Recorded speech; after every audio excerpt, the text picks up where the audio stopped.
Salut à vous qui regardez cette rediffusion. Pour voir directement les lives, vous pouvez venir sur notre chaîne Twitch. On stream tous les jeudis soirs à partir de 19h. Et pour voir ce qu'on fait en dehors des lives, il y a le compte Instagram de Lila, Réfuté, et ma chaîne YouTube. Voilà, et bonne rediffusion. Il n'y a pas seulement la prise d'hormones, il y a aussi les bloqueurs de puberté. Et là, pour le coup, on nous fait vraiment croire que c'est juste mettre en pause. Et là aussi, vous dites qu'il y a des effets qui sont juste... Les bloqueurs de puberté pour les enfants, c'est dramatique. Once again, les effets positifs. Parce que, à la limite, une femme qui a 18 ans, elle est légalement responsable pour elle-même. Voilà.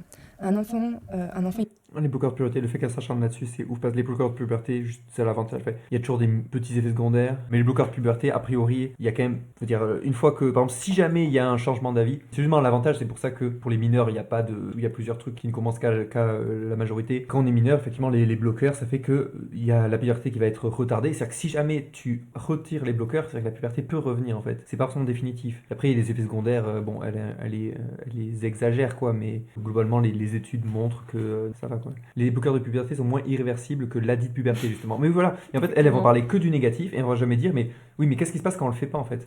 C'est que la personne trans qui grandit, qui aura fait sa puberté, et le mal-être qu'elle ressent, et le mal-être qu'elle va ressentir une partie de sa vie, et la transition, que si elle doit faire une transition une fois adulte, et ça sera beaucoup plus galère aussi, alors que s'il y a des bloqueurs de puberté, au pire elle arrête les bloqueurs si jamais elle s'était trompée, quoi, et au pire si jamais elle est confiante dans son choix, après elle persiste là-dessus, et la transition sera beaucoup plus facile. Mais bon là, elles sont clairement pas dans l'intérêt des gens, quoi. Là, en fait, juste elles s'opposent aux recommandations, ce qui ressort globalement des revues de littérature, etc.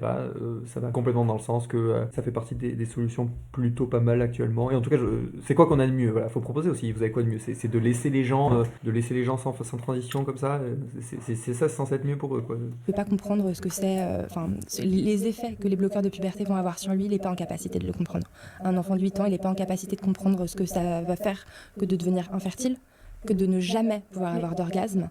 J'ai checké du coup l'étude qu'ils ont mis là. Ah, je sais pas, fais voir l'étude. Ça va faire que de devenir infertile. Là encore, le devenir infertile, a priori, c'est pas. Là, tel que c'est dit comme ça, on dirait que genre, tu prends des bloqueurs de puberté, t'as des grosses chances de devenir infertile. Il faut garder les proportions. C'est pas comme si le risque il était gigantesque. C'est toujours la balance bénéfice-risque. Oui, ok, il y a des risques. Bon, attends, on va revoir. Ce traitement empêche le développement des caractéristiques sexuelles secondaires permanentes incongrues avec l'identité de genre et peut atténuer la détresse psychologique associée à ces changements. En outre, il donne plus de temps à ses enfants pour explorer leur identité de genre. La suppression pubertaire basée est réversible, mais elle suspend également la maturation des cellules germinales, ce qui pourrait affecter le potentiel de fertilité. Donc, c'est hypothétique, genre. Fais voir les sources. ouais, et du coup, alors j'avais checké, après j'avais commencé à lire, mais en vrai ça serait, du coup, après j'avais checké, mais rapidement, en cherchant rapidement, j'ai pas trouvé de genre de pourcentage, de à quel point ça fait baisser ou quoi. C'est sûr, la puberté. Oui, voilà, c'était lequel passage que je lisais, c'était ça. Voilà, bon, effectivement, là, il parle de la partie affecter le potentiel de fertilité, mais on ne mentionne pas du tout le peut atténuer la détresse psychologique associée. Bon, ça, on le mentionne pas. Non. Avec ce raisonnement, tu donnes pas de Doliprane à ton gosse à cause des effets des risques oui, d'effets mais forcément, si tu lis que les effets secondaires et que tu te réfléchis pas à la balance bénéfice-risque, mais c'est l'argument des antivax, hein, on réfléchit pas en balance, on se dit ah mais regardez, il y a tout ça d'effets secondaires, ouais, ok. Mon fils se sent mieux dans sa peau depuis que je lui ai dit il en est encore aux prémices de la puberté. Comment se sentira-t-il quand la poitrine poussera vraiment, quand ses règles arriveront? Perso, j'aimerais qu'il puisse prendre des bloqueurs le temps d'explorer ces questions de genre, plutôt que d'être forcé à subir des transformations féminines. Si sa masculinité devait être finalement confirmée, il lui faudrait faire tout l'immense cheminement médico-chir d'une pleine transition adulte. Ben ouais, c'est... On dit bref, en le contraignant à une évolution naturelle, je l'expose a priori de bien plus nombreux et amples effets secondaires. Ouais, ben oui, non, je comprends ce coco, c'est vrai que c'est chaud. Hein. Ce qu'il faut comprendre, c'est que quand on bloque la puberté, on bloque les hormones sexuelles. Et les hormones sexuelles qui sont après responsables de la puberté, elles influent aussi sur le développement du cerveau. Elles influent sur le développement du squelette aussi. Donc ça, oui, on considère que c'est très grave. Il y a une proposition de loi qui va être proposée par le groupe sénatorial des Républicains. On espère vite. Ça vous pose pas question que ce soit les Républicains qui posent cette loi? Non, je sais pas, moi c'est un peu red flag pour moi. Féministe. Vivement qu'elle soit adoptée, que la France mette fin à ça tout de suite. J'aimerais bien voir pour voir s'ils sont vraiment là. En fait, c'est souvent dans leur discours, c'est ce fameux truc de on se préoccupe des enfants et tout. Mais quand on leur propose des solutions, si jamais on leur montre que ça aide, est-ce qu'elles seraient d'accord? Et en fait, vu qu'elles sont vraiment dans une opposition radicale, elles concèdent rien, quoi. Elles sont dans une opposition massive à toute forme de transition. En fait, j'ai du mal à croire que ce qui les intéresse, c'est vraiment le bien-être des enfants, quoi. Les bloqueurs de puberté sur les enfants, aujourd'hui en Suède, c'est qualifié d'expérimentation médicale sur des enfants. Voilà, donc... Et dans les études, juste pour voir, je sais pas, les études en psychologie, sur la prise en charge clinique, c'est là qu'il faut regarder. Hein. Écoutons peut-être ces pays comme la Suède, le Royaume-Uni, Écoutons peut-être les études et les revues de littérature. qui eux ont fait marche arrière, qui ont essayé avant nous de voir ce que ça donnait, qui ont fait marche arrière. Bon, la parole, elle se libère timidement là-dessus et aussi notamment sur l'impact du transgenrisme sur la femme. Justement, c'est ce que vous disiez, vous êtes qualifié de TERF.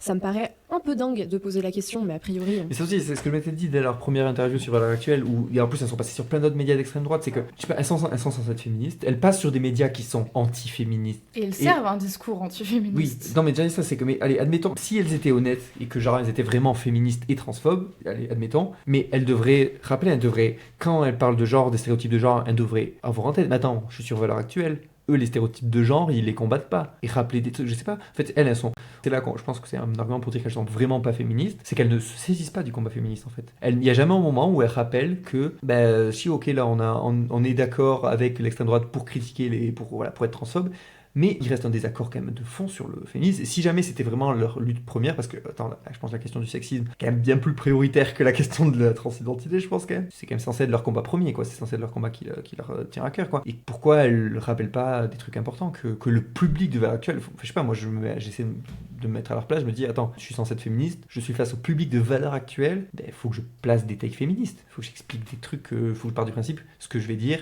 même les bases du féministe, leur public là ils ne l'ont pas, faut faire ces rappels là. En fait sur Valeurs Actuelles il n'y a jamais de discours féministe, genre je me dis c'est pas possible, si jamais t'es sincèrement féministe, c'est pas possible d'aller sur Valeurs Actuelles et de ne pas profiter de ça pour les tacler en fait, au moins faire des précisions sur le féminisme. Le fait qu'elles fassent pas ça, pour moi c'est quand même une preuve qu'elles seront pas honnêtes dans leur militantisme et qu'elles cherchent surtout à faire du buzz et à soit tacler les trans, soit à faire du buzz, mais j'ai pas l'impression qu'elles soient dans une démarche vraiment militante comme dans l'idée d'améliorer la vie des gens, quoi. Il y a Mediapart qui a sorti 3 articles sur la transidentité, le deuxième est basé sur des témoignages de psy et médecins qui accompagnent depuis plusieurs années les personnes trans, c'est hyper intéressant. Ah ben cool, Mediapart qui sont toujours carrés quoi dans leur... On vit un peu dans un monde de dingue, mais pourquoi est-ce que c'est important que les espaces réservés aux femmes, comme les vestiaires pour femmes, les prisons pour femmes, les toilettes pour femmes, les... Je pense encore, bon je l'ai déjà dit tout à l'heure, mais en fait quand bien même on aurait un raisonnement qui dirait là-dessus, faut isoler, faut pas que les personnes, je sais pas, que les femmes trans puissent aller avec les femmes cis, quand bien même ça serait gênant, ça n'invalide pas du tout le reste de tout ce qu'on a dit jusque-là, quoi. Et les centres de violence, pour les victimes de violences sexuelles pour femmes, pourquoi c'est important que ça reste pour les femmes et que ça soit pas ouvert aux hommes ? Pour notre sécurité, tout simplement. Tout simplement parce qu'on est plus à l'aise entre femmes. Très bizarre, là, elle vient d'enchaîner pour notre sécurité. Après, elle dit on est plus à l'aise entre femmes. Du coup, elle fait une confusion entre la sécurité et le besoin de sécurité. Enfin, le sentiment de sécurité. Parce qu'effectivement, il y a plein de cas, ça c'est important avec le sentiment de sécurité, notamment de manière générale dans le pays. Effectivement, c'est une chose d'avoir un sentiment de sécurité. Allez, moi je veux bien le prendre en compte. Effectivement, il y a un sentiment d'insécurité. Mais après, est-ce qu'il est justifié ? Parce que cette espèce de fantasme est-ce qu'elle contribue pas finalement à ce sentiment d'insécurité ? Mais si, complètement. Oui. Parce que ce sentiment des transphobes... Est-ce que tu fais pas un peu un contre ton camp ? Non mais ce sentiment des transphobes je sais pas, qu'il y aurait les masculins masqués comme disent certains, les hommes qui se déguiseraient en femmes pour aller agresser d'autres femmes. Bon, ce fantasme-là, a priori, il n'y a pas trop de preuves de ça. Bon, le fait qu'elles en aient peur, c'est une chose. Si jamais, quelles sont les solutions ? Et en fait, là, elles pourraient essayer de se dire, si jamais elles étaient honnêtes, elles pourraient se dire, oui, ok, si jamais les transitions, c'est mieux pour les gens, ok, on les transitionner. Par contre, on veut quand même qu'il y ait, je sais pas, toute une vérification, j'en sais rien. Elle pourrait essayer d'avoir un discours différent. Une vérification, c'est pas glissante quand même. Non mais j'en sais rien en fait, mais on pourrait avoir une vérification dans le sens de dire, si par exemple actuellement encore... Tu pourrais inventer un système qui implique d'avoir des espaces qui distinguent cis et trans sans avoir... Je vois ce que tu veux dire. Non mais vérification dans le sens, de toute façon, même maintenant, tu vois, si par exemple même si un mec cis a envie de se déguiser en femme pour aller dans des vestiaires, il peut théoriquement, il n'y a pas des contrôles dans les toilettes publiques, j'ai pas besoin de changer d'apparence même pour entrer dans les toilettes publiques, si tu changes de toilette publique, ça passe, enfin les gens ils vont pas... J'avoue, je suis allée plein de fois dans les toilettes publiques des mecs. Oui, bon, tu peux le faire. Après, si jamais jamais la peur est justifiée, bon, on peut réfléchir à la question comment organiser les toilettes. Après, il y a des endroits où les toilettes sont pas genrées et a priori ça pose pas plein de soucis. Mais allez, si jamais c'est important pour certains, on peut discuter de ça, mais en fait, c'est se servir de ça pour critiquer tout le principe de la transidentité et tout, c'est quand même... bon, c'est un... Malhonnête ? Bah oui, c'est malhonnête, oui. Ah bon. Fun fact, des siècles de stats et faits divers montrent qu'un symbole n'a jamais empêché un prédateur sexuel de franchir une porte. Non mais en vrai tout est dit là effectivement. Non, mais surtout en plus sur le truc des agressions c'est aussi un fantasme. Alors déjà ça ne l'empêche pas mais en plus comme si le problème comme si la plupart des agressions faut quand même pas oublier. Là elle est sur Valeur Actuelle. Je trouve ça hyper dommage qu'elle est sur Valeur Actuelle. Il faut en profiter pour dire attends mais la plupart des agressions c'est pas un pervers qui va venir dans les toilettes secrètement non c'est dans la famille c'est dans des proches du couple. Sur Valeurs Actuelle, ce discours il est hyper important à dire parce que les gens qui sont sur ce public, ils ne connaissent pas tout ça. Non, nous on continue à faire persévérer des fantasmes. Des risques de viol, tout simplement. C'est con, mais c'est comme ça. Non, c'est pas qu'ils existent pas autrement. Ça ne veut pas dire du tout que tout homme trans féminin, dit femme trans, est un prédateur sexuel, loin de là. Mais c'est juste qu'on n'a pas à faire cet effort pour eux. C'est-à-dire que, oui, souvent ils veulent venir dans les toilettes des femmes ou dans les vestiaires des femmes, dans les prisons de femmes, parce que ce qui se passe, c'est quand ils vont dans les toilettes des hommes, les hommes risquent effectivement de leur fracasser la tête. C'est effectivement un des problèmes qui risque de y avoir, mais c'est un problème que les hommes doivent régler entre eux. Voilà. Wow. Si vous avez du mal avec la... ce genre de phrase politiquement, c'est archi problématique. Tu laisses le truc, c'est... Faut régler ça entre vous. Quoi? Mais attends, mais si les personnes, il y a des risques, c'est hyper irresponsable de dire ça. Là, on voit que je pense... C'est quand même une preuve de ce que je voulais dire, de ce que je supposais tout à l'heure. On protège les enfants de trans. Je pense qu'elle s'en branle du bien-être des gens. Oui. Je pense qu'elle est vraiment dans son cocon. C'est juste qu'elle veut son petit confort. C'est vraiment on protège les enfants trans en ne voulant pas qu'ils prennent des hormones. Par contre, après, s'ils se font fracasser la gueule, c'est leur problème. Ouais, donc arrête, faut pas qu'elle fasse semblant de s'occuper de leur bien-être. Super. Ouais. Merci, meuf. Ouais, c'était une donc là en fait voilà, quand elle parle du soi-disant effectivement t'as raison quand elle parle des hormones et tout, c'est vraiment on voit que c'est pas qu'elle se préoccupe vraiment. En fait c'est juste instrumentaliser les enfants et là genre je l'ai pas dit tout à l'heure mais elle se repose sur le truc de ils peuvent pas choisir pour eux-mêmes et du coup c'est pour ça que c'est vraiment un risque, à la limite les adultes on s'en fiche parce que c'est leur choix machin et tout. C'est vraiment genre elle se repose sur juste le fait que les enfants sont infantilisés pour dire c'est vraiment genre très très mal. Alors qu'en vrai, elle en a rien à foutre. Ça me fait vraiment penser aux anti-IVG, tu sais, qui sont en mode faut vraiment pas tuer les bébés dans l'utérus, c'est un meurtre, machin et tout. Et qu'après, une fois qu'ils sont nés, la pauvreté, on s'en fout. C'est pas grave, s'ils crèvent, c'est pas notre problème. Enfin, vraiment la même vibe. Et surtout que ça n'invaliderait. Enfin, on pourrait très bien dire, admettons qu'il y ait vraiment un risque ou en tout cas un sentiment d'insécurité pour les femmes cis, mais on peut proposer d'autres solutions. Pourquoi pas, allez, admettons des troisièmes toilettes ou quoi, ça a déjà été discuter, mais ça peut être débattu, mais juste laisser les hommes se débrouiller entre eux. Donc, c'est-à-dire que elle vient de supposer, je sais pas si c'est le cas, mais enfin oui, il y a déjà eu des agressions transphobes, donc sûrement que c'est le cas. Elle vient de dire, si ça se trouve, ils vont se faire fracasser dans les toilettes des hommes. Donc elle part de ce postulat et on va laisser se débrouiller entre eux. Tu te fais taper, pas mon problème. Oui, mais c'est littéralement ça qu'elle veut dire. Super. La féminité de certains messieurs, eh bien, on va vous laisser ça, voilà, dis-les ça entre vous.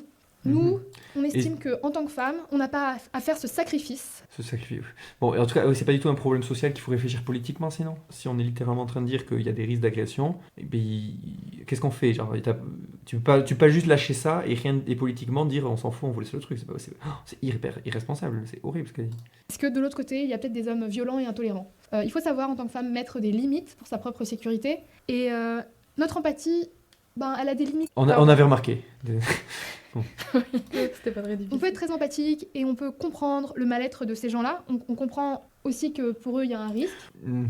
Ouais. On comprend, mais on s'en fout. Ouais. J'ai un doute sur le fait qu'elles comprennent vraiment, quand même. Aussi. Mais pourquoi le risque devrait être déplacé chez nous? Et vous dites aussi que... Mais c'est quoi ce faux dilemme de merde?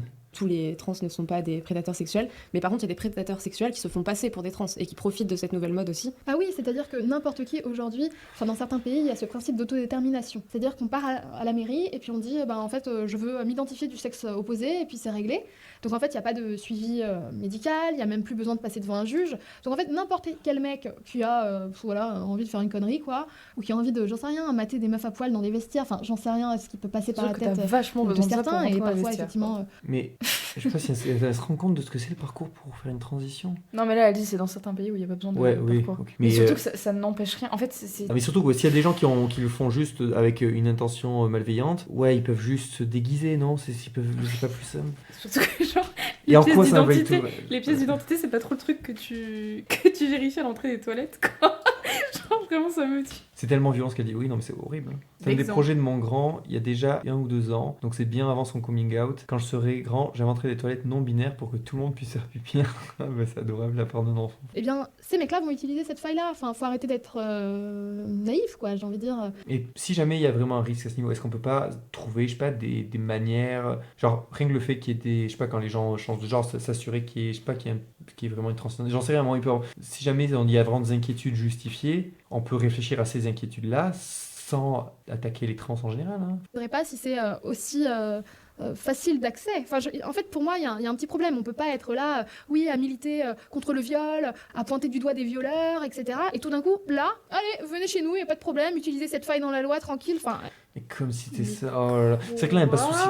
Là, elle diffuse tellement le fantasme d'extrême droite que. Comme si les agressions sexuelles, c'était juste les mecs, les pervers qui allaient s'immiscer dans la vie privée. Non. Du coup, elle dit ça sans. Enfin, je peux dire, là, je sais pas, même Stern à côté, on pourrait dire, bon, on précise quand même que. Évidemment que ça c'est une minorité de cas et qu'il faut préciser quand même que la plupart des agressions c'est dans la sphère privée par des gens qu'on connaît, tout ça. Et non, elle joue sur les fantasmes, sur les peurs des gens. Oh là là. Il y a un moment, il faut être cohérente. Oui, il faudrait.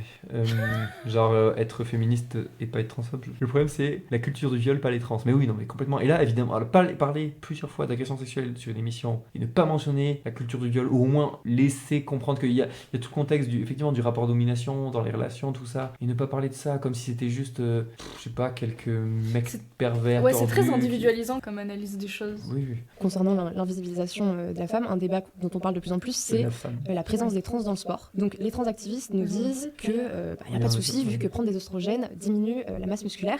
Sauf que depuis 2006, vous donnez les chiffres, il y a plus de 600 femmes athlètes qui se sont fait voler le podium par des hommes. Ça, et alors le chiffre, il faut le chiffre tout seul, il dit pas grand-chose. Il faut voir en général sur combien. Est-ce que statistiquement c'est impressionnant par rapport à ce qu'on pourrait attendre vu le nombre de gens qui participent, etc. Et voler le podium, voler, peut-être que c'était. Oui, encore une fois, on en revient aussi aux questions de l'intérêt et la composition même des questions de compétition. Elles fonctionnent par panique morale, un fonctionnement tout à fait typique de leur bord politique. Bah ouais, complètement. Et elle joue là-dessus en étant sur des médias qui jouent là-dessus à l'heure actuelle. Dans notre livre, il y a un exemple très très probant qu'on donne. Donc, on a eu un cas en France d'un monsieur qui s'appelle Alba Diouf, qui a couru, je crois que c'est sur du 200 mètres. Et donc, quand il était chez les hommes, il était à la 980e place nationale. Et tout d'un coup, quand il est passé chez les femmes, alors on ne sait pas si c'est le talon, tout ça, mais il était 58e international. Donc, si leur théorie sur les œstrogènes, tout ça, ça marche, parce qu'en fait, c'est vrai qu'un homme qui va prendre des œstrogènes, ça va réduire sa masse musculaire. Néanmoins, il n'y a pas que les hormones qui jouent sur la masse musculaire. On a plus de 3000 gènes, donc les gènes ne peuvent pas être modifiés par des hormones, c'est dans nos chromosomes. Enfin, voilà. Plus de 3000 quoi ? On dit que les gènes, c'est dans les chromosomes, et que du coup, ce qu'elle veut dire, c'est que un mâle qui devient femme trans, en fait, toute chose égale par ailleurs, même s'il a pris des oestrogènes ou quoi, il reste en moyenne avantagé par rapport à des meufs cis, quoi. C'est ça qu'elle est en train de dire. On va voir la vidéo de Xenia Abyss. Non, mais elle a dit que c'est faux, ça ? Elle s'intéresse aux travaux, parce qu'en fait, justement, il y a plusieurs éléments. Je crois que ça fait longtemps que j'ai regardé, mais il y a un truc de, en gros, typiquement, je sais plus si c'est pour la densité osseuse, je crois, mais que genre, en gros, au bout de 3 ans de traitement, il y a des taux qui sont comparables à la moyenne des meufs cis. Elle fait vraiment le tour de tout ça. Enfin, je vous renvoie vers la vidéo de Xenia Abyss. Non, mais quand même, si jamais c'est pas suffisant pour qu'il y ait l'égalité, mais propose d'autres critères. Ça invalide pas tout ce que en fait il manque c'est tellement pas de logique tellement pas honnête, quoi, parce qu'on pourrait tellement comment dire, je pense que c'est important à dire quand on ajoute un truc mais qui à lui seul n'invaliderait pas le reste. Les gènes qui donnent des indications à notre corps concernant notre masse musculaire. Donc ça, par exemple, voilà, ça n'est pas modifié quand on prend des oestrogènes. Donc en fait, ouais, ils nous embrouillent la tête en nous disant tout ça, on prend des oestrogènes. Enfin, pour nous, en fait, la solution, ce serait de dire, écoutez, si ces messieurs sont réellement diminués, est-ce qu'on entend sont diminués un peu physiquement par la... Enfin, bien exprimé, c'est messieurs. Messieurs qui est bien un terme qui renvoie. Je sais pas, on pourrait parler de mâle et femelle pour être clair. Pour là, messieurs, genre, c'est pas un terme qui renvoie à du biologique, quand même, messieurs. Là, en tant que féministe matérialiste, on devrait le savoir quand même, que ça renvoie, que le langage genré, il renvoie bien à des catégories sociales. Et là, on dit bien des messieurs pour parler des femmes trans, c'est quand même assez crade. Prise d'œstrogène, créons une 3e catégorie, mais là encore. Le but est avant tout de taper sur les personnes trans, pas de parler de problèmes légitimes. Ben oui. En fait, c'est comme ce que disait Dora tout à l'heure, nous on n'a pas à subir dans nos sports en fait la présence de ces hommes qui se sentent pas bien, c'est désolé mais c'est pas notre problème, on n'a pas à être lésés pour ça, quoi. Voilà. Donc là on a parlé de la place de la femme et les grands oubliés là-dedans c'est les LGB, parce qu'on a l'habitude d'entendre LGBT. Alors que quand elle dit la femme. Ouais. Et là, et elle, en tant que féministe, pourquoi elle rattrape pas ça? Elle pourrait dire, je précise, là, au titre de la femme, je précise que même si on partage des points d'accord sur la transphobie, nous, on a quand même une vision qui n'est pas essentialiste et on veut pas parler de la femme.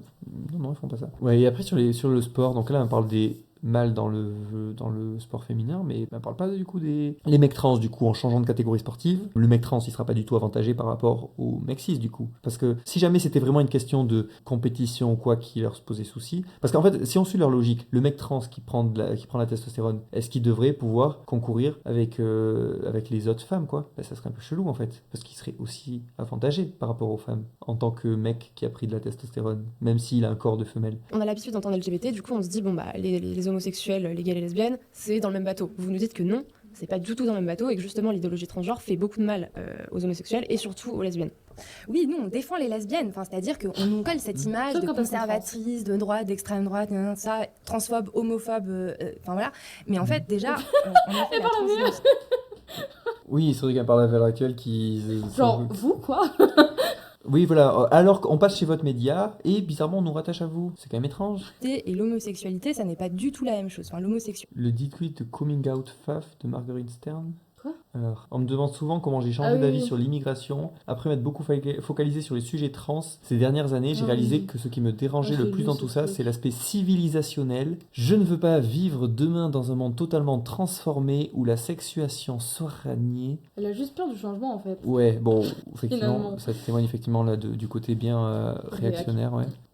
J'ai compris que nous avons besoin de choses structurantes pour vivre ensemble et le fait de ne pas nier qu'il existe des femmes et des hommes fait partie d'une structure à laquelle je tiens. Alors logiquement j'en suis venu à questionner la nécessité à d'autres structures et j'ai compris que l'immigration de masse en détruisait certaines. Je ne veux pas vivre dans un monde globalisé où être une femme et être un homme reviendraient au même. Je ne veux pas vivre dans un monde globalisé où toutes les cultures auront été effacées au profit d'une grosse culture de masse qui sera la même sur tous les continents. Je pense qu'aujourd'hui qu'il faut préserver les différences car elles sont le sel de la vie. Bon, on va pas prendre le temps de débunker ça, hein, mais en tout cas, ça montre... oui, bon, bah, effectivement, ça montre son idéologie, ça montre à quel point elle a été matrixée quand même.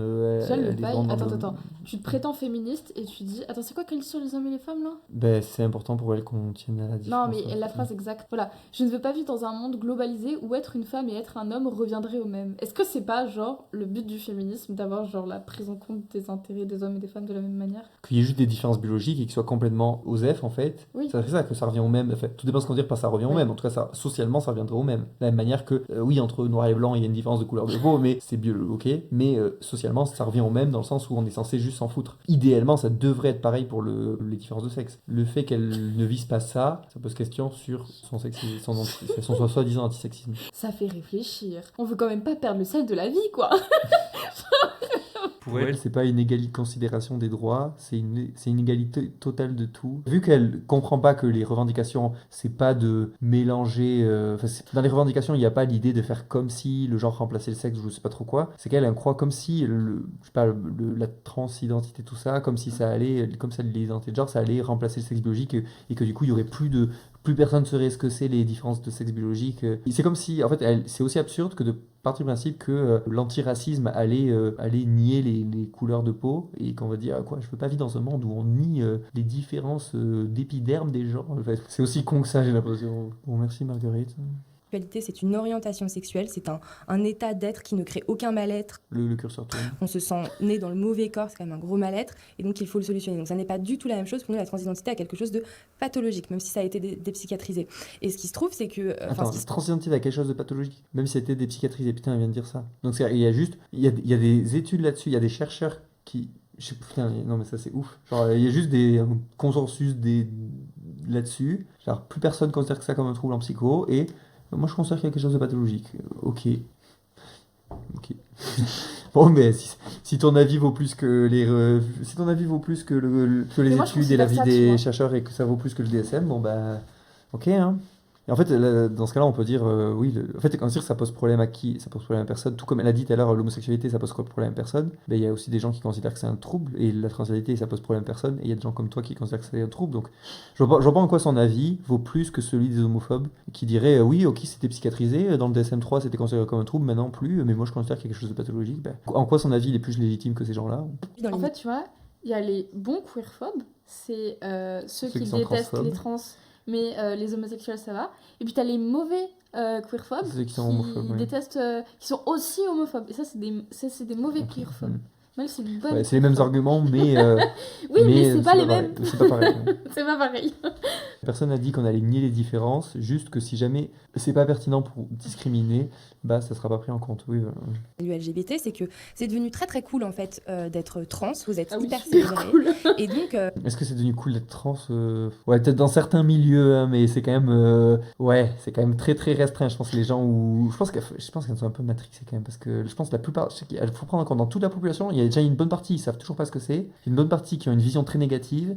Il y a une vision qui sont ok mais qui s'en foutent un peu. Il y a tous les gens qui défendent les trans mais qui trouvent pas spécialement ça cool, juste en fait voilà. Et les gens qui trouvent ça cool, ouais, il y en a sûrement, hein, mais ok. Et même si c'est le cas, dans un monde débarrassé de la transphobie, ce serait peut-être cool d'être trans, du style comme tous les gens qui sont ce qu'ils sont et s'acceptent. les lesbiennes se retrouvent à être dans des situations où on leur demande d'inclure des femmes à pénis dans leur sexualité. On cite par exemple dans notre livre un sondage réalisé On par... leur demande, mais personne ne demande rien du tout, qu'est-ce qu'elle raconte? Et donc sur toutes les femmes interrogées, plus de la moitié avaient déclaré avoir subi des pressions pour inclure des pénis dans leur sexualité. Enfin, ne pas aimer les pénis, c'est quand même la définition un peu primaire de ce que c'est que d'être une lesbienne. Moi je suis pas du tout d'accord avec Moi ça. non plus, je suis pas d'accord. Je pense que c'est peut-être un disque à débattre, mais de tous les fois on a discuté, j'ai l'impression que ça revient. Moi je pense que c'est une question d'expression de genre justement. C'est que je pense qu'il y a plein de gens, par exemple, il y a des gens, par exemple, un homme peut être un C'est homme une hétéro, question. peut être attiré par l'expression de genre féminine. Est-ce que vraiment son attirance elle est vraiment primaire, que vraiment l'attirance primaire c'est les vulves et surtout de pas aimer la pénis? Voilà, je pense pas. Hein, Je genre. veux de la Non, mais bite. peut-être que c'est le cas pour certains. Et surtout que. Non, moi je suis pas d'accord parce que genre sinon ça voudrait Ça dire peut être le cas pour. non parce que attends ça voudrait dire que les gens ne pourraient ressentir de l'attirance sexuelle que quand ils voient que la personne en face a une vulve. Ou qu'ils le pensent, et qu'à partir du moment où ils le voient. Non, mais allez, admettons, c'est possible qu'il y ait des gens qui soient spécifiques. Il y a des gens qui, je sais pas, qui sont spécifiquement attirés par. Rien à voir avec le pénis ou pas. On peut en effet tout à fait être attiré sexuellement par les pénis, mais être attiré par les hommes ou les femmes et les personnes non binaires de façon indifférenciée. Il y a des gens qui sont très attachés, qui, je sais pas, qui aiment beaucoup les pénis ou qui n'aiment pas les pénis ou qui aiment bien les vulves ou qui n'aiment pas. Et oui, mais résumer l'attirance sexuelle à ça, c'est quand même un peu étrange. Je suis pas du tout sûr que la plupart des gens. Je pense qu'il y a beaucoup de gens pour qui l'expression de genre joue beaucoup plus que ça. Et de plus, c'est que même, en fait, personne dit, si jamais vous êtes vraiment lesbienne ou homme hétéro, vous devez forcément apprécier les femmes trans et donc les femmes avec des pénis. Ce qu'on dit juste, c'est que le problème, c'est le refus par principe, en fait. Ce qui est problématique, c'est le fait d'avoir un rejet général en fait ou enfin c'est le rejet, c'est la transphobie en fait tout simplement. C'est-à-dire que s'il y a des gens qui ont vraiment des préférences spécifiques, bon ben ok, en fait c'est que oui les préférences les préférences elles sont discriminantes un peu par principe et on peut aussi critiquer ça, mais c'est encore une autre question. C'est-à-dire que l'idée c'est pas de faire des injonctions à relationner avec des personnes avec des femmes trans. Personne fait cette injonction, enfin personne, ouais peut-être certains, mais bon. Aussi ce qu'elle sous-entend c'est que du coup toutes les personnes trans, en tout cas toutes les meufs trans auraient des bites, alors que juste avant elle a dit le truc final c'est de faire l'opération comme si en plus tout le monde la faisait et genre il y a des incohérences dans leur discours que genre même si tu prenais leur discours genre en tant que tel comme ça sans croiser avec des sources, oui, c'est vrai. genre il y a des incohérences au sein même du truc quoi. Ah bah c'est un peu ce que dit Coco, donc elle essentialise l'homme à sa bite, aimer la bite et qu'elle est hétéro, pas aimer la bite et qu'elle est lesbienne.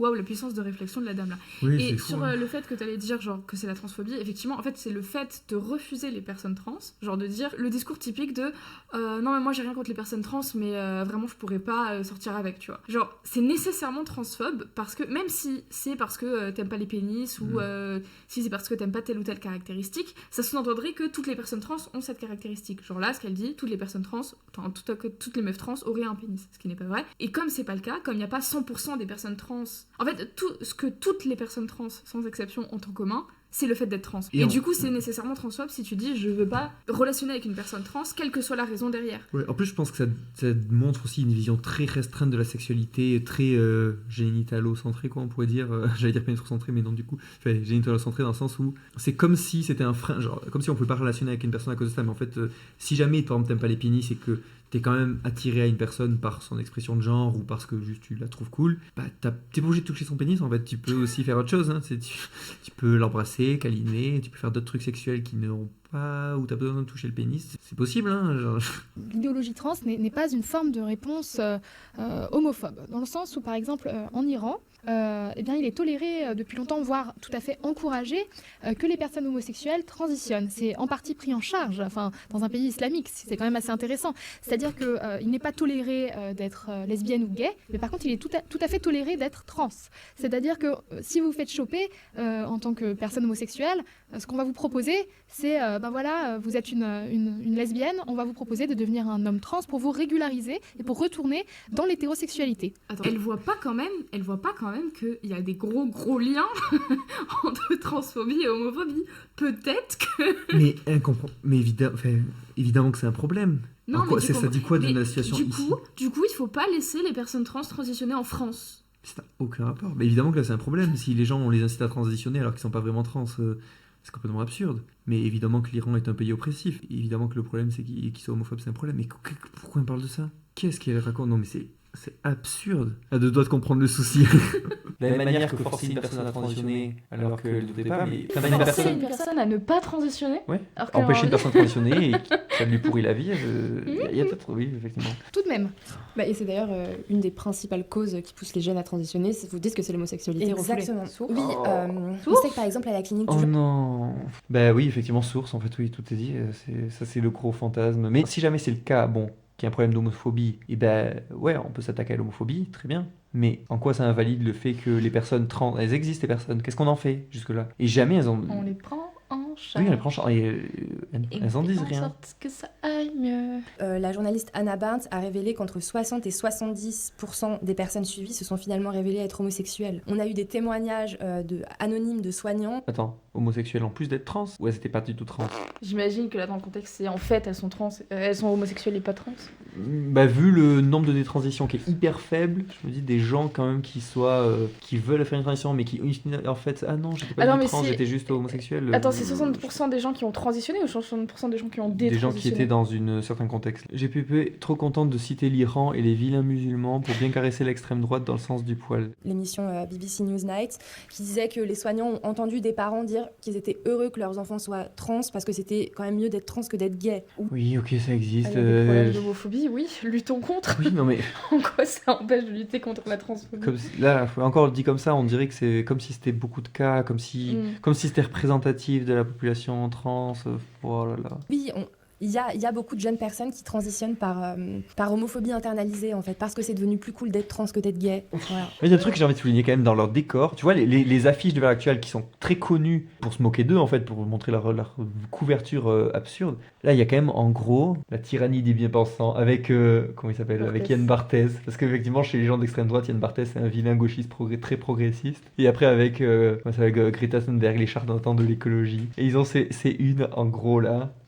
Je me dis, ce genre de une, c'est tellement caricatural, c'est vraiment le truc qui représente de l'heure actuelle, c'est une débile, quoi, qui n'a aucun sens. Et eux, ils les affichent dans leur bureau, genre ils doivent en être fiers. Ils sont vraiment dans un autre monde. Vous considérez la transition comme étant un pansement à poser sur une plaie béante.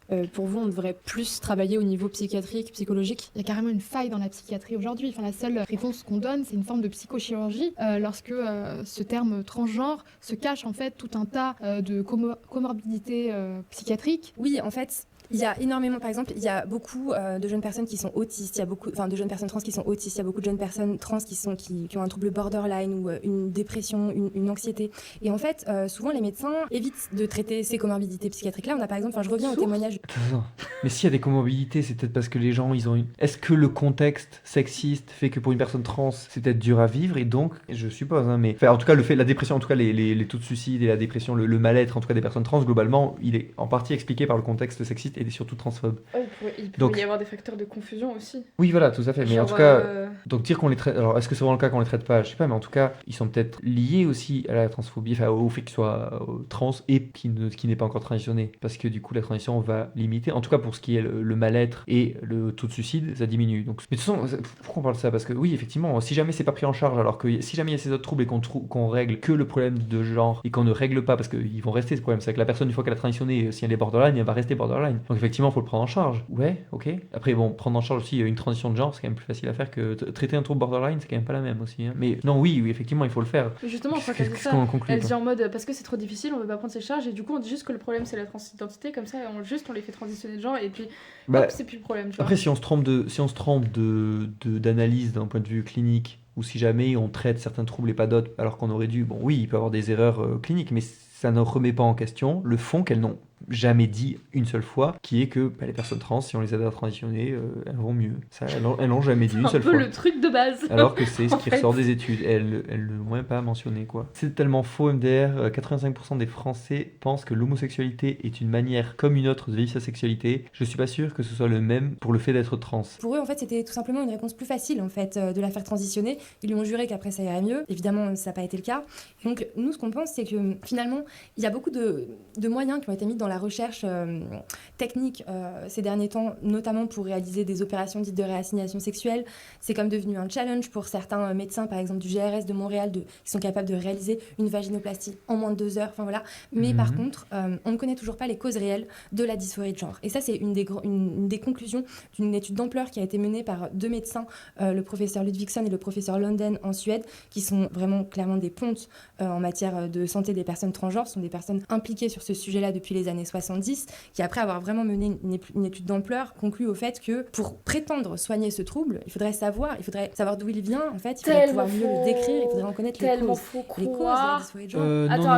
Attends. La dépression, ça se soigne avec des médocs, on ne sait pas comment ça marche, on sait juste que ça marche. Psychothérapie pour la dépression. Ouais, c'est vrai. Alors déjà, elle dit, on se connaît pas les causes de la dysphorie de genre. Alors déjà, on connaît pas exactement les causes de la transidentité. Il y aurait peut-être déjà ça à se poser comme question. Quelle est la cause de l'identité de genre, tout simplement, avant même de parler de ça? Quelle est la cause de l'identité? Et après, on peut parler d'une manière générale. Donc ça, on a des pistes. Enfin, il faudrait faire attention. C'est vrai qu'il n'y a pas de consensus. Après, dire on ne connaît pas. C'est qui les to-bits qu'elle a cités? Je vais vérifier si c'est pas des gros réacs dans leur domaine. Le professeur Ludvigsson et le professeur Lunden. Professeur Ludvigsson et Lunden. Pourquoi il y a autant de cis partout? Ils dominent de partout. Mais voilà, en fait, pourquoi l'identité de genre, telle qu'elle est mesurée en psychologie, il y a plein de gens cis qui ont des identités de genre. Pourquoi ils ont cette identité? Bon, je pense que sûrement, est-ce qu'il y a un truc biologique? Faire cette hypothèse. Est-ce qu'il y a un truc social avec le contexte sexiste? Ben oui, sûrement. Bon, globalement, ce que c'est le fameux terme qui est utilisé souvent en psychologie, le terme de biopsychosocial, quoi. C'est un truc pluriel, quoi. Et effectivement, on n'a pas de consensus. Alors, si vous voulez voir vraiment les causes de la transidentité, et donc, alors pour la dysphorie spécifiquement. Je crois qu'il y avait des trucs sur la page Wikipédia, ils disaient qu'on avait des pistes d'exploration. On a pas mal de pistes, c'est juste qu'on n'a pas de consensus, mais on n'a pas rien. Genre les vidéos de PsychoQuack là-dessus sont très très bien. Après, il faudrait connaître la cause pour. Alors là où c'est hyper fallacieux ce qu'elle dit, je pense qu'elle doit pas. Enfin, je pense qu'elle a pas trop de base en psychoclinique, quoi. Mais c'est qu'effectivement, si tu connais les causes, ça peut faciliter la prise en charge. Mais c'est pas Par contre, c'est pas parce que tu connais pas les causes que tu peux rien faire. Il y a des troubles ou même des trucs qui sont pas des troubles. Bon bref, des mal-être ou quoi. Il y a plein de situations où on connaît pas exactement les causes et on peut quand même faire des choses. Hein, c'est absurde. Et surtout qu'on a quand même des études qui comparent globalement quand t'as telle ou telle situation, quand t'as une personne qui a une transidentité ou voire une dysphorie, bah il y a quand même des études dans les différentes prises en charge. Et là, le fait, en fait, ouais, je trouve que ça masque. Je pense qu'elle a déjà dû être confrontée aux données qui disent, oui, quand tu prends en charge ces personnes-là, comment tu fais aider la personne à transitionner, ça l'aide, c'est en tout point mieux pour son bien-être. Et j'ai l'impression que là, on noie un peu ce truc en disant, vu qu'on a dit que le négatif avant, on va pas aller sur le positif, vu que les solutions, on sait pas. J'ai l'impression, enfin, moi je le comprends, je pense qu'à ce stade, on peut se permettre un procès d'intention qui est justifié là à ce stade, et c'est. Là, ils veulent juste faire. On va pas aller on va pas admettre quoi que ce soit de positif. On va faire sur les solutions. On va faire genre qu'il y a aucune solution. On sait pas. Et vu que tous les aides à la transition, elles sont négatives parce que les hormones et tout ça, c'est pas bien. Voilà, faut pas du tout aider les gens à transitionner. C'est ça qui ressort. C'est d'une malhonnêteté abyssale. Quand même. Ce que je disais, c'est juste que les médicaments qui luttent contre la dépression, ils fonctionnent. C'est pas magique, mais ils fonctionnent. Mais on ne sait pas comment ils fonctionnent en fait. Genre, on n'a pas on sait pas pourquoi ça marche, mais pourtant ça marche et on les utilise parce que ça marche. Donc en soi, même si on sait pas comment ça marche, même si on sait pas comment ça se crée et du coup on sait pas trop comment ça se fait que ça se résolve avec une transition de genre, bah en fait ce serait pas une raison pour refuser le truc, quoi. Ce serait mieux qu'on le sache, parce que comme dit Johan, ça aide à soigner, ça aide à mieux comprendre les choses, ça facilite les choses, mais c'est pas indispensable. Prétendre soigner ce trouble, il faudrait savoir d'où il vient, en fait, il faudrait pouvoir mieux le décrire, il faudrait en connaître les causes. Et les causes de la dysphorie de genre, on les connaît pas. Il y a rien qui va dans cette phrase. C'est horrible parce je pense qu'on l'a déjà démanqué là, mais c'est à la fois comment, à partir de faits vrais, qui est, effectivement, on n'a pas toutes les causes, t'arrives à extrapoler ça en disant des trucs complètement faux. Scientifique ferait bien d'étudier un peu plus ces pistes et de se concentrer sur une approche psychosociale, en fait, comme c'est préconisé aujourd'hui. Oui. Je pense que je vois pas qui dans le milieu trans dit il faut pas prendre en compte les facteurs psychosociaux. aujourd'hui au Royaume-Uni ou en Suède. L'approche psychosociale, c'est de dire, voilà, on va essayer de déconstruire en fait les stéréotypes de genre, justement, pourquoi est-ce que vous pensez être un homme, une femme, voilà. Et peut-être essayer de faire disparaître la dysphorie de cette façon-là, plutôt que de détruire les corps tout de suite, quoi. Vous parlez de dérive sectaire. Le fait que... Oh là là, la tradition, détruire les corps tout de suite, comme si c'était... Il y a un peu un appel à la nature en demi-teinte quand même. Hein. Ouais. Dans ce on va parler d'un sujet bien tabou, mais qu'on traite sur cette chaîne. On connaît les drag queens qui lisent des contes. On connaît les hommes habillés en soumis BDSM qui montrent leur pénis à des enfants pendant des gay pride. Mais ça, c'est la partie émergée de l'iceberg. Est-ce que vous pouvez... c'est passé sur la pédophilie, oh là là. Développer les liens qui existent entre la pédophilie et l'identité de genre. Oui, c'est en effet, c'est un sujet... Les liens entre la pédophilie et l'identité de genre. Vas-y. Très touchy, mais néanmoins des liens existent. Par exemple, on a la WPASS. Donc la WPASS, c'est l'instance internationale qui édicte les normes de santé pour les personnes transgenres. On sait que certaines personnes qui font partie de la WPASS aujourd'hui étaient des anciens membres du forum The Unique Archives, sur lequel il y avait plus de 3000 récits pédopornographiques. Donc voilà. En politique, par exemple, on a un élu transféminin du Minnesota, Monsieur Fink, qui, donc pour remettre le contexte, en fait, dans le Minnesota, donc il y a une loi qui autorise donc l'homosexualité, enfin les relations sexuelles entre personnes de même sexe, voilà, très bien. Mais dans cette loi, il y avait une clause protectrice qui interdisait les relations sexuelles entre adultes et enfants. Ce monsieur a proposé de faire sauter cette clause protectrice. Non mais combien de mecs cis ont proposé ça aussi? C'est complètement con. Non mais là c'est turbo malhonnête là. Il peut y avoir une corrélation puberté précoce dysphorie en ce sens que s'il y a dysphorie de genre, l'affirmation du genre de naissance, cette puberté ne pourra qu'amplifier le hiatus entre la personne et son corps, donc augmenter la dysphorie. Si la dite puberté est précoce, alors la corporalité devient d'autant plus saillante et donc la dysphorie est encore accrue. Ce que j'en comprends c'est, si jamais t'es trans, la puberté précoce pourra te faire fait que sentir ça décuple le mal-être, tu vas te sentir beaucoup plus vite en mal-être et tout, et donc oui, ça pourra créer une dysphorie. Oui, c'est logique. Après, faut faire attention, ce qui est logique, pas forcément, faut recouper avec les faits, mais en tout cas, effectivement, c'est logique. Ouais. Monsieur qui a ensuite été élu femme de l'année par le magazine USA Today. Voilà, dans notre livre, on donne d'autres exemples comme ça de politiciens qui. Sur des exemples et rien de. Sur des exemples. Juste si c'est juste des exemples comme ça, faut montrer un truc général. Qu'est-ce qui. Si c'est des exemples. Bah oui, un fait social. Sinon, juste des individus isolés, oui, tu pourras trouver. Peut-être que tu vas trouver un jour peut-être qu'il y a un trans qui a tué quelqu'un un jour. Oui, peut-être tu peux trouver des trans isolés qui ont fait plein de trucs. Il était végétarien. Voilà. Si tu vas aller par là, tu peux toujours trouver des trucs cons comme ça, mais à quoi ça fait avancer la discussion là? Et là, ça va tellement dans le narratif à l'heure actuelle. Oh là là, elle joue tellement le jeu de l'extrême droite. Là. Elles sont tellement elles sont bien ancrées dans ce milieu là maintenant. Hein. On a des liens avec les sphères pédocriminelles. Et puis on remarque qu'il y a aussi quand même toute une ambiance où, en fait, il y a un monsieur qui s'appelle John Money, qui était à la base je crois que c'est lui qui a développé les premières opérations de réassignation sexuelle, et alors qui s'est mis à nous parler de chronophilie. Donc selon lui, la chronophilie, je sais pas comment vraiment décrire ça, mais c'est une dysphorie d'âge. On peut avoir une dysphorie d'âge, c'est-à-dire qu'on ne se sent pas dans le bon âge, il faudrait changer sa date de naissance, entre guillemets. Et du coup, on a des personnes qui aujourd'hui ont commis des actes. L'application qu'elle met à systématiquement mégenrer chaque personne dont elle parle est assez impressionnante. Ouais, ce monsieur.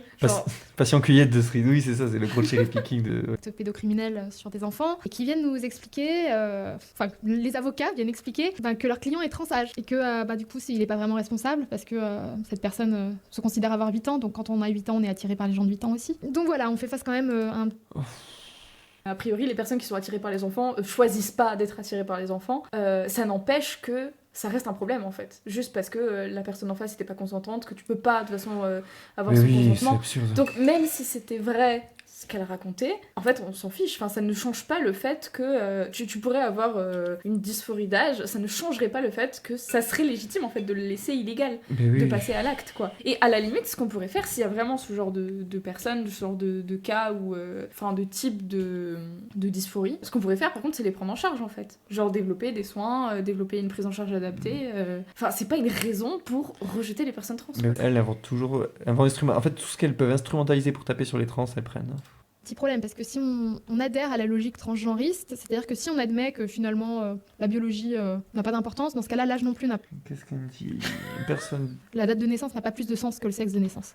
Elle n'a pas plus de sens, ça dépend sur quel point. C'est toujours ça, le sexe ou quoi, d'un point de vue médical, ok, oui, ça a du sens. C'est juste que socialement, pour genrer les gens, pour appeler les gens pour la conjugaison, la grammaire dont on s'adresse aux gens, tout ça, effectivement, le genre, le sexe biologique, a priori, il devrait pas avoir d'incidence. Il se trouve que ça en a une de par le contexte sexiste, en fait, mais sinon, c'est pas censé en avoir une. L'âge, oui, d'un point de vue médical, l'âge, c'est pertinent. D'un point de vue comment traiter les gens en termes de, je sais pas, de considération, non. Mais donc, c'est hyper fallacieux. Ça n'a pas d'importance, mais ça dépend de quoi on parle. Pour relationner avec des enfants, personne dit que ça n'a pas d'importance. Enfin, personne, peut-être que le gars qui le cite, oui, mais comme si, est-ce que si jamais on commence à accepter que les trans existent et à les prendre en charge correctement en France, est-ce que ça va... Ça c'est un peu une pente glissante, comme si ça en est en arrivé à ça, mais ça n'a aucun sens. C'est vraiment le bail, tu sais, des gens homophobes qui disent on autorise les mariages entre hommes et après ça va être quoi? Le mariage avec les enfants et les animaux? C'est la pente glissante. C'est vraiment la même logique. Ou pente savonneuse, comme on dit aussi. Et donc, par conséquent, on peut très très vite tomber là-dedans, ce qui est hyper dangereux.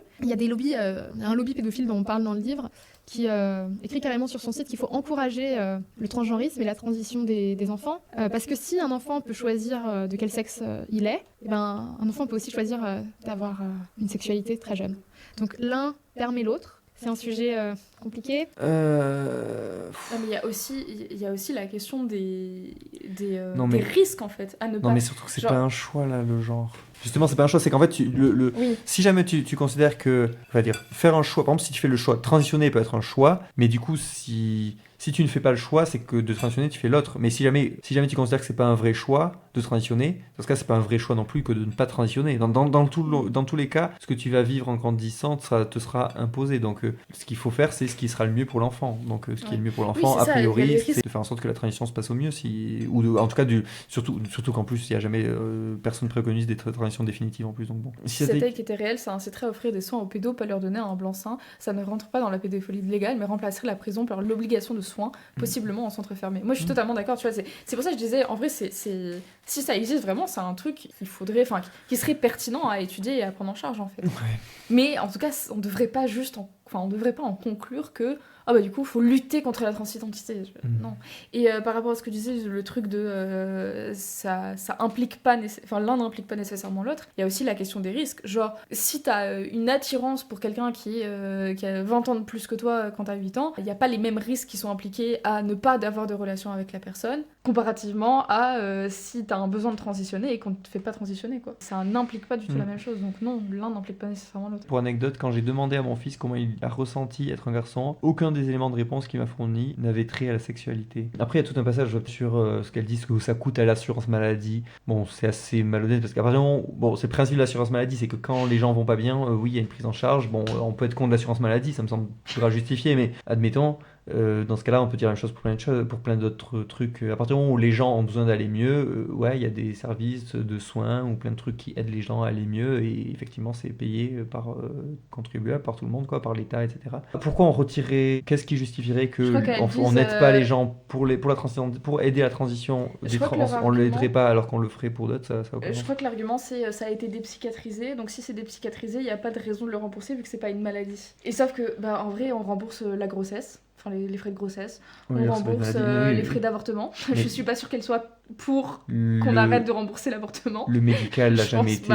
Oui, voilà, c'est très fallacieux comme argument de se dire c'est pas médical, c'est parce que c'est la sécurité, l'assurance maladie. Du coup, tu t'entends maladie, tu dis ok, c'est pas une maladie, genre leur argument il peut paraître correct. En fait, l'assurance maladie n'est pas dédiée exclusivement au remboursement des frais de maladie, quoi. Bref. Ah, on va parler du projet des trans. C'est vraiment tout ce truc du lobbying et tout, il y a vraiment un côté complotiste. C'est quoi ça? Parce que à part soit faire du social washing, soit vraiment vouloir aider les gens, c'est quoi l'intérêt des personnes à divulguer, à aider les trans? Non, en fait, justement, c'est flou, c'est qu'il y a juste un truc complotiste de regardez, il y a tout ça, il y a tout ce financement et tout, mais il n'y a jamais d'explication, mais quelle serait vraiment pourquoi ils font ça? Ce que votre livre, ce que votre enquête a montré, c'est que l'idéologie transgenre, c'est pas juste un mouvement de lutte sociale, c'est un projet politique, un véritable projet politique. Où est-ce qu'il veut nous mener, ce projet politique? Attends, comment tu peux être une lutte sociale sans être un projet politique? Le féminisme, c'est un projet politique? Ouais, mais c'est aussi une lutte sociale. Enfin, ça va forcément ensemble. C'est un projet politique qui est dans une sociale. Donc là, dans quel sens on peut se demander, mais quel est le but?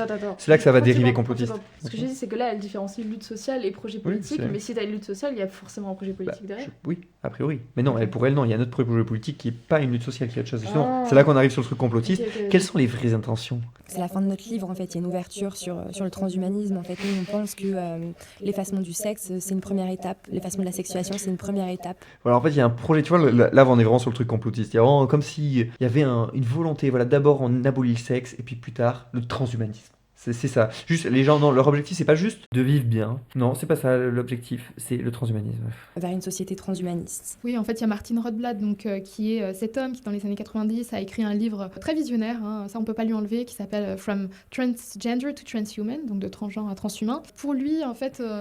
à partir du moment où on arrivera à faire accepter aux gens que la biologie n'a pas d'importance et que finalement il faut aller vers ce qu'il appelle the freedom of form, c'est-à-dire la liberté morphologique, eh bien les gens accepteront après qu'on transfère carrément leur esprit dans un ordinateur, que les gens deviennent eux-mêmes des algorithmes si vous voulez, et qu'on se débarrasse complètement de notre enveloppe physique. Donc ça c'est le projet de Martin Rothblatt, qui est quelqu'un qui réussit à peu près tout ce qu'il fait. Ouais, le projet de ce gars-là qui est genre pas du tout représentatif je sais pas si c'est un projet, la façon dont elle a dit, c'est...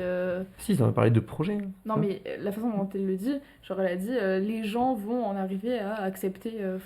genre que, en gros, tu pourrais faire une expérience de pensée où effectivement, si t'acceptes ça, bah au final, oui, tu peux pousser le truc. Non, mais j'ai pas l'impression... Enfin, genre, juste que, en fait, la personne de base pourrait juste développer un truc de... Bah, en fait, si on réfléchit au truc en version, genre, vraiment au fond du tunnel, bah peut-être ça peut nous mener à ça et tout, mais sans que ce soit un projet politique, tu vois. Et puis le transhumanisme, ça commence aussi par trans, c'est bien la preuve que c'est mal.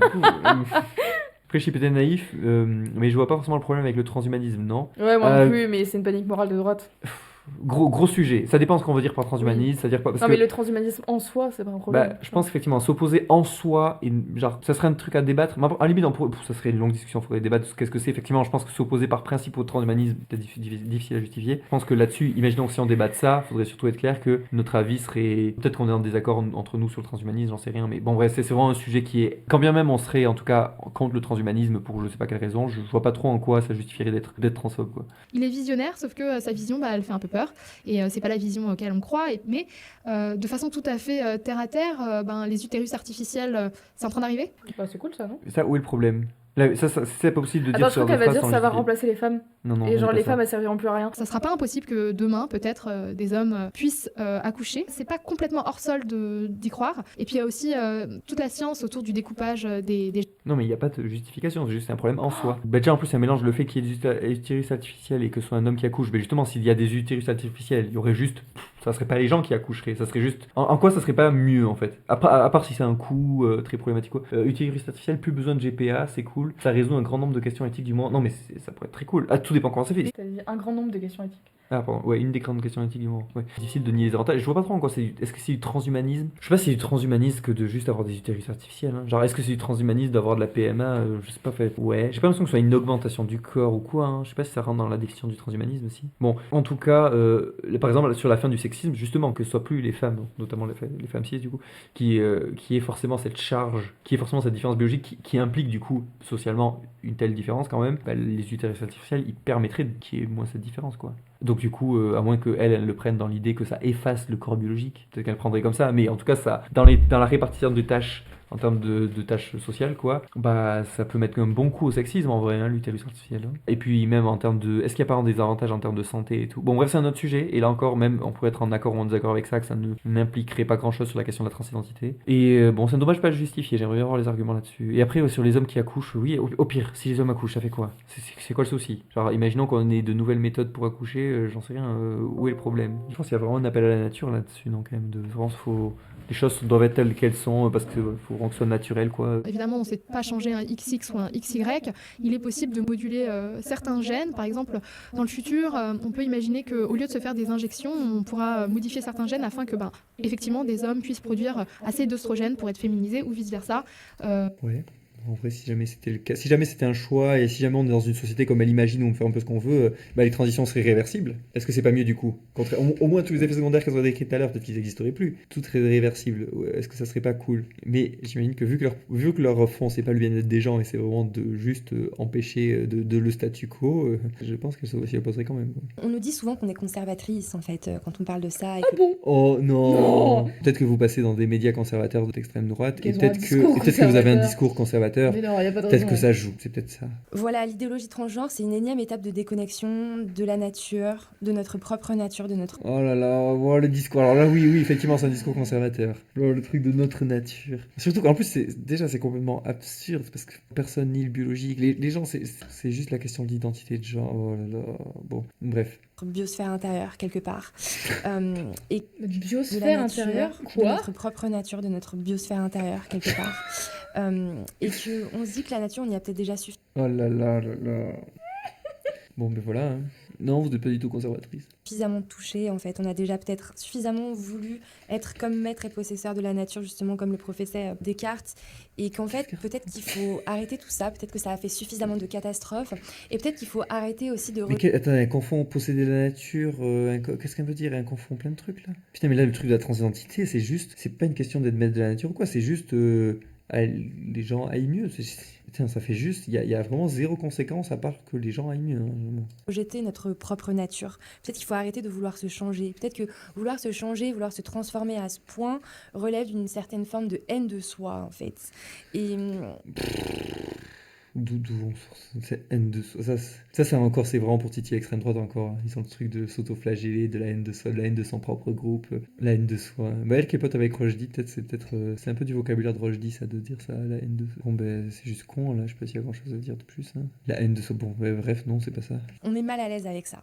Voilà, on pense qu'il vaut mieux accepter l'état des choses, en fait, accepter la nature, ne pas créer plus de catastrophes écologiques. Oui, mais pourquoi on parle de catastrophe écologique? Attends, comment on peut faire la confusion entre la nature dans le sens là? C'est encore un argument pour dire arrêtez avec le terme nature. Là, elle en arrive à faire la confusion entre la nature dans le sens la progression de l'environnement et la nature dans le sens notre biologie, notre nature humaine. Elle fait une confusion de ces trucs beaucoup trop loin. Genre, oh là là. Les gens, en fait, le terme de nature, alors surtout dans les mots des gens, surtout dans la bouche des gens essentialistes, ce mot-là, il pose problème. Quand il est utilisé comme ça, ce niveau de confusion, c'est incroyable quand même. Et ça, c'est les derniers mots. C'est les derniers mots de l'interview. Ça va se terminer là-dessus. C'est incroyable.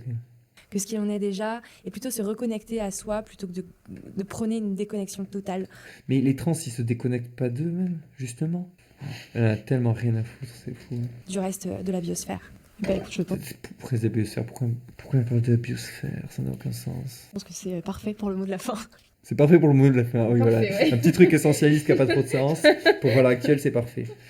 Merci, Valeurs Actuelles. Ouais, merci. Merci.